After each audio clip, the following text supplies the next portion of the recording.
The Friday air hummed with a special kind of energy, a symphony of anticipation only payday could conduct. I, Josh Peterson, felt the vibration in my bones. It wasn't just the money, although, let's be honest, that was a significant part of it. It was the culmination of a week's worth of sweat, deadlines met, and compromises made. It was the tangible reward for navigating the daily grind, a green light signaling the start of a long, well-deserved weekend. I'd already made plans. Friday night was takeout and a movie marathon. Saturday was all about hitting the climbing gym. And Sunday was gloriously blank, a canvas of possibility ready to be painted with relaxation. The mailbox held the golden ticket. I always requested paper checks, an old habit from back when digital banking felt like a sci-fi movie. There was something satisfying about holding the physical representation of my labor, the crisp rectangle, a symbol of my worth. I kicked back in my recliner, anticipating it like clockwork to arrive at around 3 p.m.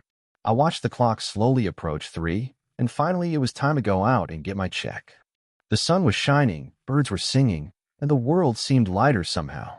As I rounded the corner of my house, heading towards the front porch, I noticed that the envelope was already on the ground. My brow furrowed slightly. The mailman usually placed it securely in the mailbox, not carelessly dropped on the porch. As I approached, something else caught my eye. A figure was hunched over near the envelope, clad in a floral dress and sporting the unmistakable helmet of a Karen haircut.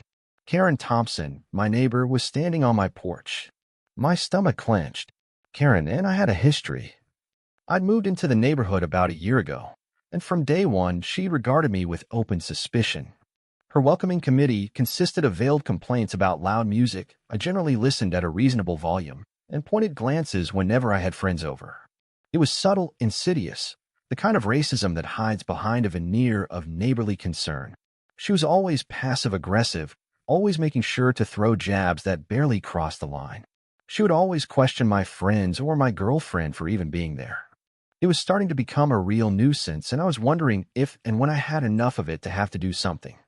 I watched her reach down, snatch the envelope, and stuff it into her oversized purse. My blood simmered. This wasn't just suspicion or passive aggression. This was outright theft. It couldn't be a mistake. She had to have seen my name on the envelope, yet chose to take it anyway. Any niceties I planned on having with her quickly vanished. I had no idea what she was planning, but I knew I couldn't let her get away with it. Karen, I said, my voice a low, steady growl that belied the anger churning inside me. She jumped, startled, and spun around, her face a mask of poorly concealed guilt that was now quickly turning into anger. What do you think you're doing? Her eyes darted around, searching for an escape route, as if I were some kind of wild animal she'd inadvertently stumbled upon. Josh, she stammered, her voice pitched high and shrill. I can explain. Explain what? Explain why you're stealing my paycheck from my own porch. I took a step closer, my shadow falling across her. The floral dress seemed to wilt under my gaze. There's no explanation, Karen. I saw you. Now give me back my check. She clutched her purse tighter, as if it contained the Hope Diamond instead of my hard-earned cash. This is mine, she declared, her voice gaining a newfound strength that bordered on hysterical. This is my money, and you're trying to steal it from me. I stared at her, dumbfounded. The audacity was breathtaking. Your money. Karen, my name is literally on the envelope. It's addressed to Josh Peterson at this address. What kind of ridiculous game are you playing? She continued to stare at me, wild-eyed and full of hate. Her skin was flushed, and she was sweating profusely. It was as if she was mad I caught her in the act. It was almost like she was wanting to be caught. It's a mistake. The post office made a mistake. This check is rightfully mine. It's just been sent to the wrong place. It always happens, she insisted, her voice reaching a fever pitch. And you, Josh, you are always the problem. Ever since you moved in, it has been nothing but problems around here. You play your music too loud, and your friends are nothing but trouble. This check is mine, and I'm not afraid to get the police involved. I could feel my patience wearing thin. Arguing with her was like trying to reason with a brick wall, but her false accusations, her blatant lies, were fueling a fire within me. Karen, I'm not going to stand here and debate this with you. Give me my check or I'm calling the police myself. Her eyes narrowed, and a cruel smile twisted her lips. Go ahead, call them, she sneered. They'll believe me. They always do. With that, she whipped out her phone and dialed 911. She must have been completely out of her mind. 911, what's your emergency? The dispatcher's voice crackled through the phone. Yes, I'm being robbed. Karen shrieked into the phone. This man, Josh Peterson, is trying to steal my paycheck. He's threatening me right here on my property. She paused, taking a theatrical gasp for air. I'm terrified.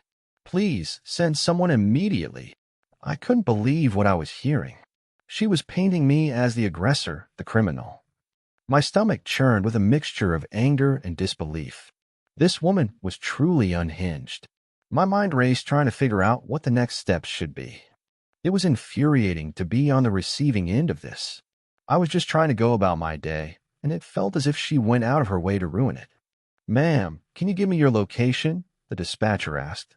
Karen rattled off her address, conveniently omitting the fact that she was standing on my property. He's right here, she wailed, pointing the phone at me like a weapon. He's a dangerous man. Please hurry.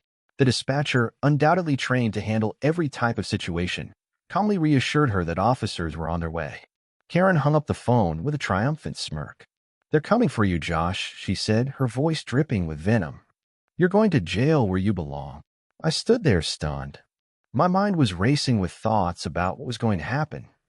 I had never been arrested before, and this was something that I definitely did not want to have happen. I had a decision to make.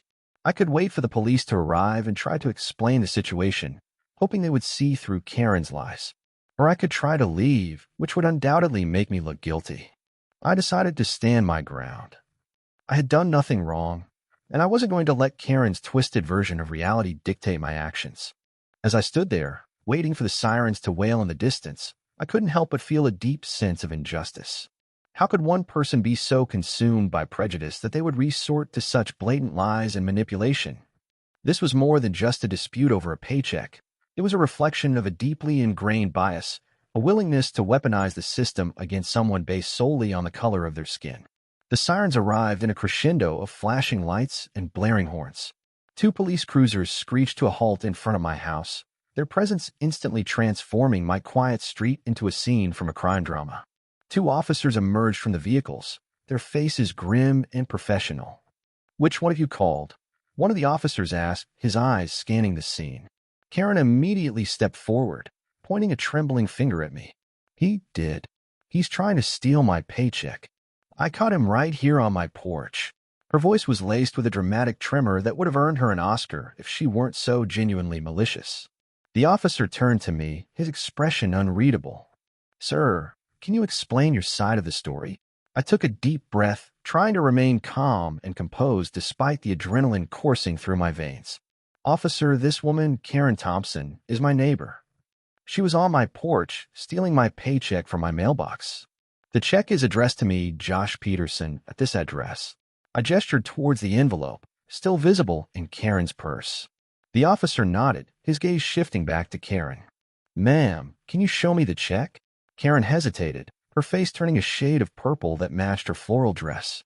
She fumbled with her purse, pulling out the envelope with a forced smile. Of course, officer. Here it is. The officer took the envelope and examined it carefully. His eyes narrowed as he read the name and address printed on the front. He then opened the envelope and pulled out the check, confirming what I already knew. Ma'am, the officer said, his voice stern, this check is made out to Josh Peterson. Can you explain why you have it? Karen's carefully constructed facade crumbled. Her eyes darted around, searching for an escape, but she was trapped. The lie was exposed, and the consequences were about to unfold. It's a mistake, she sputtered, her voice rising in desperation. The post office made a mistake. It belongs to me. The officer shook his head. Ma'am, I'm going to have to ask you to step aside. You're under arrest for theft. The words hung in the air like a thick fog, momentarily silencing Karen. The reality of the situation crashed down on her. She was no longer the victim.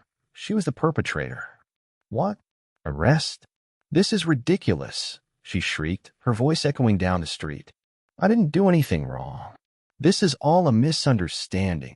The officers moved to handcuff her, but she resisted, pulling away and thrashing wildly. Get your hands off me. I'm not going anywhere. The officers struggled to restrain her, But Karen was surprisingly strong for someone her size. She kicked and screamed, her face contorted with rage. The scene quickly devolved into a chaotic mess, drawing the attention of other neighbors who peeked out from behind their curtains.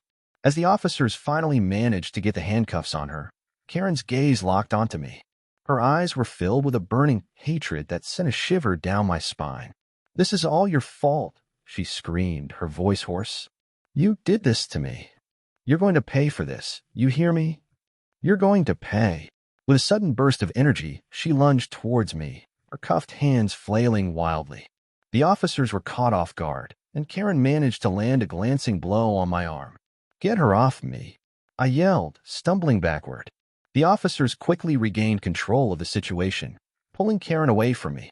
But the damage was done. Her attack, however brief, had crossed a line. "Ma'am, you're resisting arrest and assaulting a civilian," one of the officers said, his voice hard. "You're going to be tossed if you don't calm down." Karen ignored the warning, continuing to scream and struggle.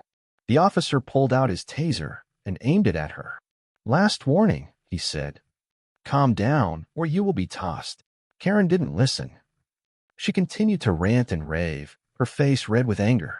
The officer pulled the trigger. The taser connected with Karen's back, sending a jolt of electricity through her body. She screamed, her muscles spasming uncontrollably, and collapsed to the ground. The officers quickly secured her and lifted her into the back of the police cruiser.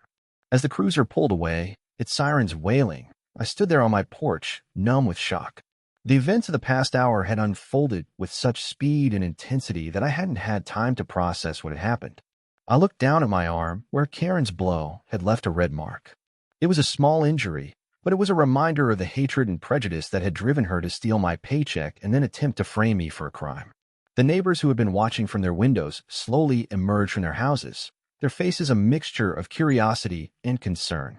They offered words of sympathy and support, but I couldn't shake the feeling that something had fundamentally changed.